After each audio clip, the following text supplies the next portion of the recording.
mairie à M. Patrick Batard, entré en fonction en juin 1979 comme auxiliaire administratif. Fêter 50 ans, c'est pas 50 jours. Donc, pas capable de passer sous silence pour fêter ce jour.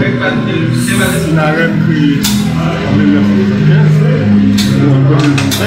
Il y a plus de monde passé, il y a plus de local, il y a plus de travail fait. Donc, il devait manquer pour qu'il y ait un tel parcours. Parce qu'il y a des mondes que nous voulons honorer. Les ingénieurs, les géologues, les chauffeurs, c'est pas le même mourir pour nous. Donc, on tient à parler aux plaques d'honneur pour nous montrer que nous avons apprécié le travail que nous faisons.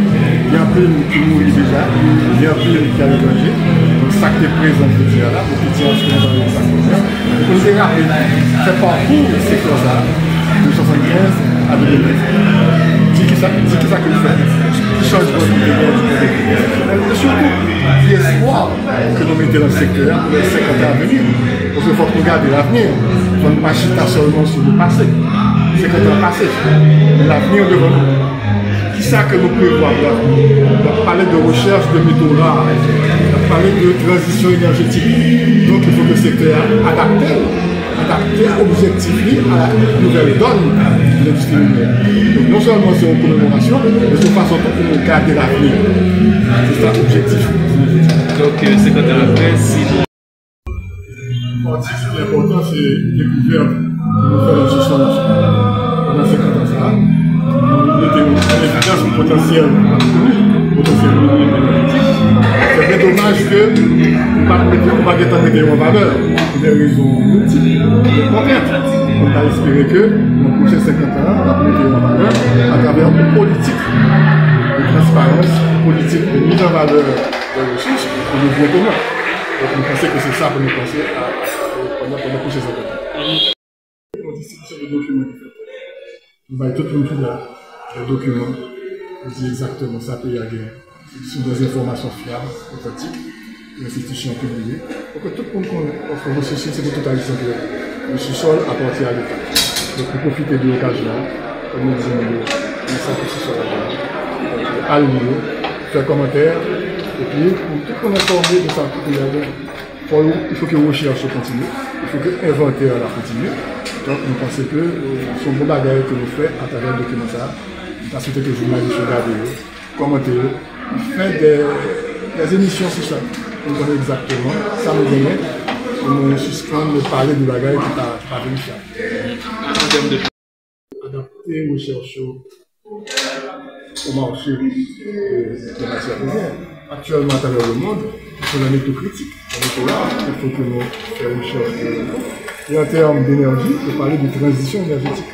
Donc, il faut montrer la transition énergétique. Pour que Haïti modernise très bien. On va parler de mines, ou de développement d'infrastructures. On va parler d'énergie, ou encore développement, ou transition énergétique. Donc, il faut que nous adaptions politiquement à nouvelle donne de l'industrie minière pour que Haïti vraiment fasse face à ce phénomène. C'est partie de l'objectif, non? Parce que nous avons fait recherche sur ça. Donc, nous allons faire recherche pour que nous connaissions exactement ça sur le bien. Probablement nous bien. Nous n'avons pas dit que nous bien, c'est que nous allons faire recherche. Donc, nous allons entamer recherche pour nous capables de connaître la disponibilité de terre dans ce sol national. Et si nous gagnons, qui gêne à utiliser la bonne escient pour le développement du pays. Est-ce que ça on pense que le plus gros gisement est au propos de nous. Il faut que la recherche continue et nous sommes capables de voir vraiment tout ça qui peut y aller. Parce qu'il y a des gros pays jusqu'à présent qui ont fait des découvertes, pourquoi pas Haïti. Donc nous continuons avec les chercheurs pour que le potentiel ça serve vraiment à développer le pays.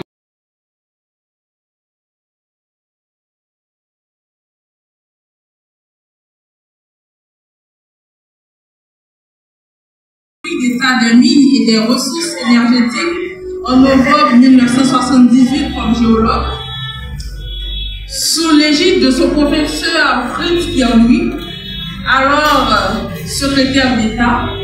Elle a œuvré comme énergéticienne, puis directrice des ressources énergétiques à côté de son collègue de promotion Jean Loctamore Antilus.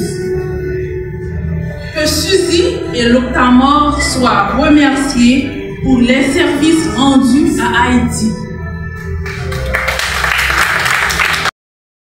1978.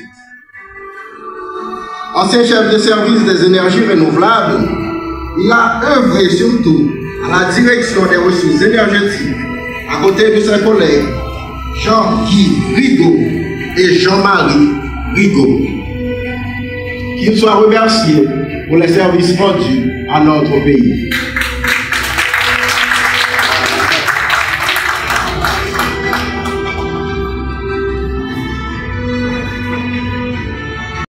Et de l'énergie.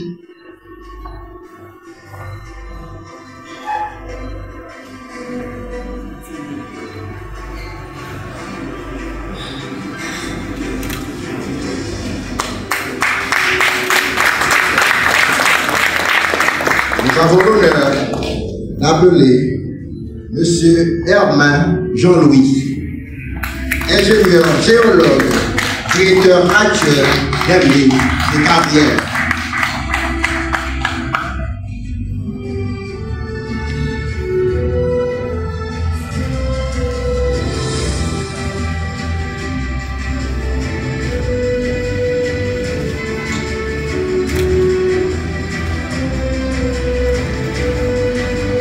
Nous avons l'honneur d'appeler M. Samuel Généa, ingénieur géologue. Il est actuellement le directeur de la géologie et des risques géologiques au niveau des mines et de l'énergie.